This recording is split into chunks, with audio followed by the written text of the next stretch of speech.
yakni kehadiran Sylvester Matutina, ini relawannya Jokowi, yang rencananya dia akan menghadiri sidang peninjauan kembali yang diajukan di Pengadilan Negeri Jakarta Selatan. Ini kaitannya dengan vonis dia yang sudah inkrah di Mahkamah Agung, yakni 1,5 tahun penjara karena penghinaan terhadap mantan Wakil Presiden Yusuf Kala.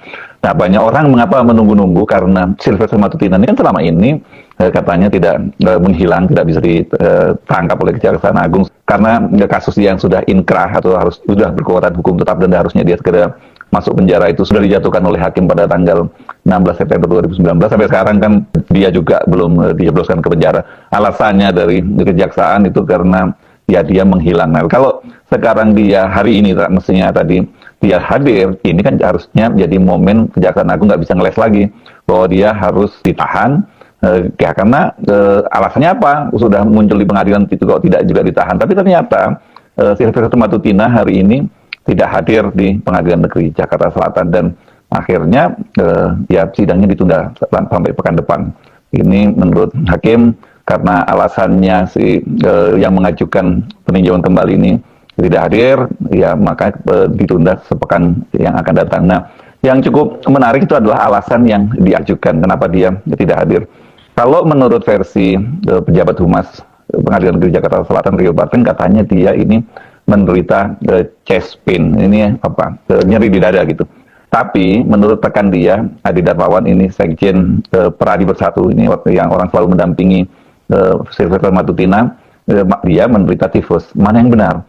Mana yang benar tentu saja kita tidak tahu, tapi yang jelas kita lebih baik berpegang surat resmi yang diajukan ke majelis hakim yang sebutkan bahwa dia menderita chest pain dan harus istirahat 5 hari dan dia dirawat di rumah sakit Cinere ini di Depok. Jadi dari sini sebenarnya ini kan sudah ketahuan di mana posisi dari Sylvester Matutina. Nah, artinya kalau menurut keterangan dari surat yang disampaikan oleh pengacaranya kepada hakim, dia berada di rumah sakit dan di rumah sakit Cinere dan harus beristirahat selama 5 hari. Harusnya ini tidak ada alasan untuk Kejaksaan Agung juga tidak mengecek dong ya, Kejaksaan Negeri Jakarta Selatan tepatnya yang harusnya melakukan eksekusi. Benarkah bahwa Sylvester Matutina itu dirawat di rumah sakit Cinere, dan kalau dia betul ada di rumah sakit Cinere kan sebenarnya jaksa juga bisa langsung menahan. Tentu saja kan dengan pertimbangan karena dia sedang sakit itu bisa dibantarkan, ditahan dulu baru dibantarkan. Dengan cara seperti itu berarti kan jaksa itu sudah melakukan eksekusi terhadap Sylvester Matutina. Tidak seperti sekarang sudah berlangsung 5 tahun sebelum juga dieksekusi dan alasannya karena yang bersangkutan itu menghilang. Nah, sekarang jelas kok dia menyatakan bahwa dia ada di rumah sakit Cinere. Tinggal dicek oleh Kejaksaan. Kalau ternyata dia tidak ada di situ kan berarti dia membohongi Pengadilan Negeri di Jakarta Selatan. Saya kira ini merupakan akal-akalan baru ya dari Sylvester Matutina ataupun pengacara untuk menghindari itu. Karena mungkin tadinya dia tidak menduga bahwa pengajuan PK ini bisa berdampak pada penangkapan dia. Karena ini kita bisa menduga bahwa ini adalah cara dia untuk menghindari ditahan. Kenapa? Karena dengan dia mengajukan PK dan kalau kemudian ternyata PK-nya kemudian dikabulkan oleh majelis hakim dan dia dibebaskan, dia tidak perlu ditahan lagi. Tapi yang dia lupa bahwa PK itu, peninjauan kembali itu tidak menunda proses eksekusi yang sudah inkrah, ya sudah berkekuatan hukum tetap. Itu pertama. Jadi walaupun dia mengajukan PK dan sidangnya sedang berlangsung, tapi dia tetap harus masuk penjara. Yang kedua, ini yang jadi serius. Untuk mengajukan PK itu dia yang bersangkutan itu sesuai dengan saya sebut sebelumnya dalam pasal 265 KUHP, Kitab Undang-Undang Hukum Acara Pidana, pasal 2 disebutkan dia harus datang sendiri dan menandatanganinya. Kenapa? Karena dia kan tidak sedang ditahan atau berada di lembaga pemasyarakatan.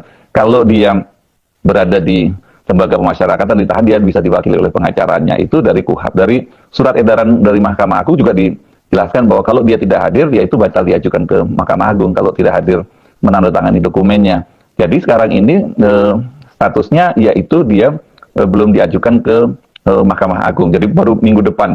Saya kira ini mungkin skenario yang bolong, yang luput dari strategi Sylvester Matutina. Dia mungkin tidak menyadari kalau banyak orang yang memahami bahwa aturan permainan semacam itu.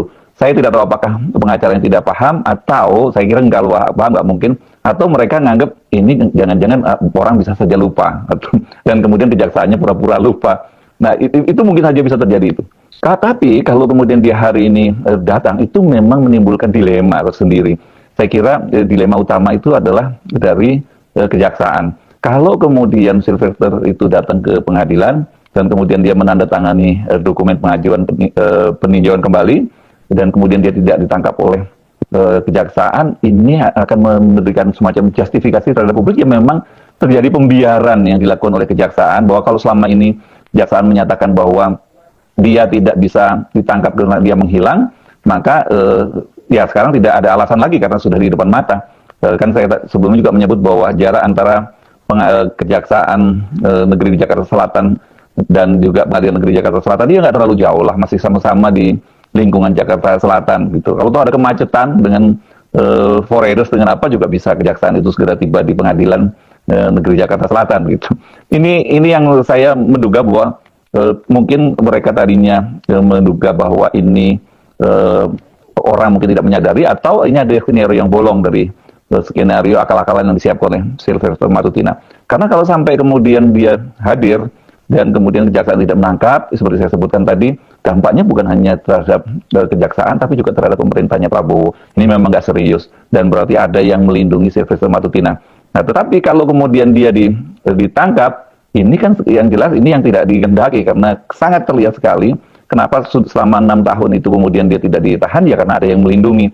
Kita tahu kalau kita secara kronologis, kita hitung misalnya tanggal 16 September 2019. Pada saat itu adalah akhir masa jabatan dari Joko Widodo, tetapi dia kan sudah dipastikan terpilih kembali untuk menjadi presiden periode yang kedua, yakni periode 2019 sampai 2024. Dan itu selama periode terakhir pemerintahnya Jokowi dia aman-aman saja, tidak ada proses eksekusi. Kalau sebelumnya alasannya yang disampaikan oleh Anang Supriyatna ini Kapus Penkum Kejaksaan Agung.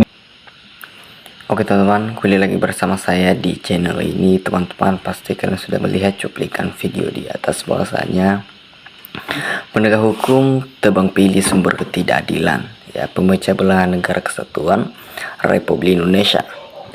Nah, modus Sylvester pura-pura sakit biar tidak dijebloskan ke penjara. Nah, kalau rakyat jelata langsung di penjara, maka itulah kekuatan aparat hukum di Indonesia. Nah, sangat jelas terlihat hukumnya buat masyarakat lemah, ya, tidak buat para penguasa. Nah, dengan modal ngeyel, orang alasan banget, ya. Jadi teman-teman, kalau ada penghindaran, penambahan atau OJ tangkap aja yang melakukan biar nangis bareng Sylvester. Nah, sebenarnya kalau tidak dijebloskan ke penjara artinya pemerintah lemah, ya. Kalau terus kasusnya karena semua aparat termulnya Mulyono, ya. Jaksa, hakim, polisi, penegak hukum, tapi bisa mempermainkan hukum atau biar negeri ini. Nah teman-teman, kalau jaksa tidak berani eksekusi Sylvester, maka polisi atas juga polisi tidak mampu. Serahkan aja rakyat Jakarta, tangkap dia. Nah, kita lihat di sini juga bahwasanya itulah bagi orang pintarnya buat sendiri, yang selalu ngeles kalau ada terpojok. Beda dengan orang-orang yang ngerti, pasti apa akan cepat nanggapinya. Nah, awas kejaksaan jaga sampai Sylvester kabur, ya. Kalau dia kabur, kami rakyat akan menuntut kelalaian dari kejaksaan, dan kejaksaan harus bertanggung jawab, ya. Kejagung mempertaruhkan kredibilitasnya atas kasus Sylvester, berani nggak kejaksaan mempelajari Sylvester? Nah, bukan heboh, itu keculasan penegak hukum, ya. Saat itu membiarkan karena cuan, yang benar-benar kejujur, adil, dan bijaksana, yang sejak keputusan harus dijebloskan ke penjara. Nah, kalau penegak hukum gak berani jemput, biar karang tahun siap, ya. Jaksa akan lebih takut kepada Tuhan daripada kau takut sama Jokowi. Nah, ingat, ya, silakan menakutkan untuk para penegak hukum yang tidak adil, harus dijemput paksa, bawa ke RS Polri, atau kalau memang sakit jangan seenaknya diarin kayak milik RI ini, ya, satu persatu termul ditangkap, juga Sylvester ditangkap paksa dari rumah sakit untuk dijebloskan ke penjara yang sudah berkekuatan hukuman sejak 2019 selama 1,6 tahun. Nah, teman-teman, kesombongan mulutnya Sylvester tidak sesuai dengan sikap yang ternyata tidak akan tremen dan pengecut. Ya, ada terpidana sudah 6 tahun belum dieksekusi, pernyataan yang dimana presiden saya perintahkan 5 dari keputusan hakim yang 1,5 tahun bagi yang tidak mematuhi peraturan. Ya, sebenarnya udah lama kesat kasut setiap mau ditangkap alasan sakit, dirawat itulah para pembohong dan pendusta. Ini negara ini banyak pejabat boleh gini, ya. Setiap mau ditangkap itu sebenarnya alasan sakit. Mudah-mudahan Israel mencabut nyawanya mereka. Nah, vonis sudah diputuskan 6 tahun, ya, yang bahkan jadi komisaris, tapi sampai hari ini kejaksaan masih omong-omong doang. Bau busuknya sangat menyangat melebihi atau bangkainya. Nah, pengajuan PK dapat dilakukan apabila terdakwa sudah meskipun putusan dan ada novum, ya. Saatnya hukum di negeri yang telah rusak ini dibubarkan, ganti dengan hukum rimba. Semoga kebenaran semakin terang, jangan pilih tebang. Semua orang sama di mata hukum. Nah, teman-teman mau ngapain nunggu-nunggu PK? Udah jelas-jelas terpidana. Kenapa nggak langsung ditangkap? Ada apa ini? Ini bisa mengajarkan masyarakat pembodohan hukum di Indonesia. Bahaya ini citra penegak hukum di Indonesia. Nah, Sylvester katanya ahli hukum, kok bisa-bisanya mainkan hukum? Penjarakan sekalian yang menghalanginya, ya, biar tahu rasanya di penjara kalau ngomong-ngomong si orang tersangka terus begitu. Nah, kelihatan ada menteri APH, lembaga yang sengaja ingin menjatuhkan Pak Prabowo sebenarnya. Ya, Indonesia punya Jokowi, siapa yang berani adili anak buahnya? Ya, serahkan rakyat aja kalau nggak sanggup nangkap Sylvester sehari, ya. Nanti jangan sampai jaksa nanti ada alasan dia kabur lagi. Hukum Konoha sama Sarjana Ruko saja takut, wajar kalau Brakya menduga kalau kejaksaan dan kepolisian tersangka oleh Jokowi karena telah ikut menikmati uang hasil korupsinya Jokowi. Nah, hati-hati dengan alasan sakit. Nanti kabur lagi, sebaiknya pindah ke rumah sakit RSPAD agar mudah dikontrol. Nah, teman-teman, ditangkap saja, jangan orang lain saja yang bisa ditangkap kalau mau dipercaya rakyat. Ya, inilah pengecut, garang banget gini kok. Jadi pastikan Pak polisi seret aja, mau segitu amat, ya. Sampai dengan tuannya Sylvester, ya, adalah Jokowi, setiap dipanggil untuk diadili asal-asalnya lagi sakit, lagi di rumah sakit.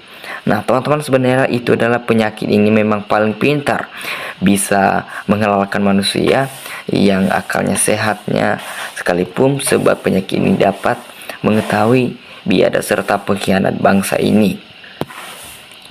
Nah, kejaksaan dalam dua posisi yang menentukan kalau Sylvester dieksekusi, dia akan bernyanyi pop atau dangdut. Ini sangat dikuatkan. Kalau tidak dieksekusi, rakyat akan bertindak melalui cara ini, sangat menentukan. Oke, teman-teman, itu saja. Dimanapun kalian berada, kasih tanggapan kalian di dalam komentar. Terima kasih.